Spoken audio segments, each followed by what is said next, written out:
શરીર સંબંધિત મિલકત સંબંધિત તથા અસામાજિક તત્વોને બોલાવી ઇન્ટ્રોગેશનનું આયોજન કરતી પૂર્વ કચ્છ ગાંધીધામ પોલીસ મહાનિર્દેશક અને મુખ્ય પોલીસ અધિકારી વિકાસ સહાય સાહેબ ગાંધીનગરના તરફથી ગુજરાત રાજ્યમાં કાયદોની વ્યવસ્થા જળવાઈ રહે તે હેતુથી અસામાજિક પ્રવૃત્તિઓ જેવી કે સરકારી જમીન પર ગેરકાયદેસર દબાણ કરવું, ગેરકાયદેસર વીજ કનેક્શન, ગેરકાયદેસર નાણાકીય વ્યવહાર,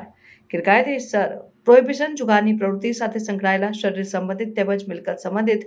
ગુનાઓ આચરતા ઇસમોની 100 કલાકમાં યાદી તૈયાર કરી તેઓ વિરુદ્ધ કડકમાં કડક કાર્યવાહી કરવા સૂચના આપેલ હોય જે અન્વયે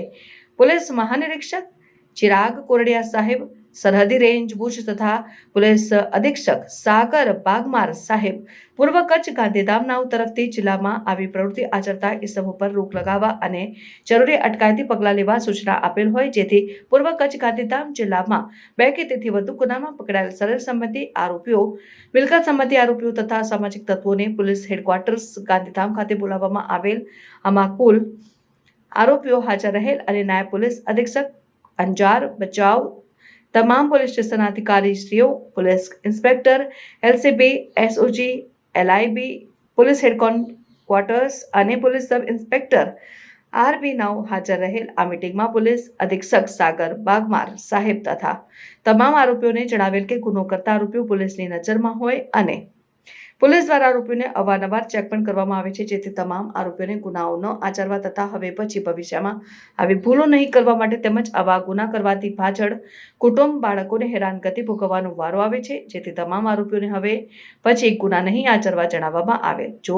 ફરીથી આવા ગુનાઓ આચરવામાં આવશે તો પૂર્વ કચ્છ ગાંધીધામ પોલીસ દ્વારા કડક કાર્યવાહી કરવામાં આવશે તેવું જણાવવામાં આવેલ અને તમામ આરોપીઓના રેકોર્ડ પોલીસ સ્ટેશનમાં હાથ ઉપર રહે તે માટે ડોઝિયર્સ ફોર્મ ભરવામાં આવેલ. હાજર રહેલ આરોપીઓની સંખ્યા 262. સ્ટોરી નિર્મલસિંહ જાડેજા, ગાંધીધામ. આજે અહીંયા શેણઈ પોલીસ હેડક્વાર્ટર ખાતે પૂર્વ કચ્છ જિલ્લાના જે શરીર સંબંધી અને મિલકત સંબંધી છેલ્લા 4-5 વર્ષ દરમિયાન જે બનાવો બનેલ છે અને એમાં જે આરોપી સંકળાયેલા છે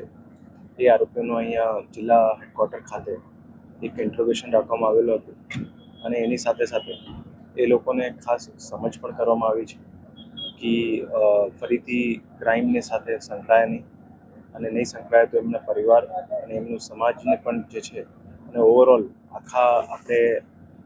ક્ષેત્રને પણ જે છે શાંતિ થાય અને એનાથી એમને પણ મદદ મળે અને એની સાથે સાથે આખા સમાજને પણ જે છે અગર ક્રાઇમ નહીં થાય તો બધાને જે છે સુખ અને શાંતિ રહે એ પ્રમાણેની ખાસ સૂચન આપવામાં આવ્યું છે. અને એની સાથે સાથે અગર કોઈ પણ જે છે જેમની ક્રાઇમ હિસ્ટ્રી રિપીટ થતી હોય તો એમના વિરુદ્ધમાં કાયદાકીય રીતે જે બેસ્ટ અવેલેબલ ઓપ્શન્સ છે એ પ્રમાણે બધી કાર્યવાહી જે છે જિલ્લા પોલીસ દ્વારા કરવામાં આવશે.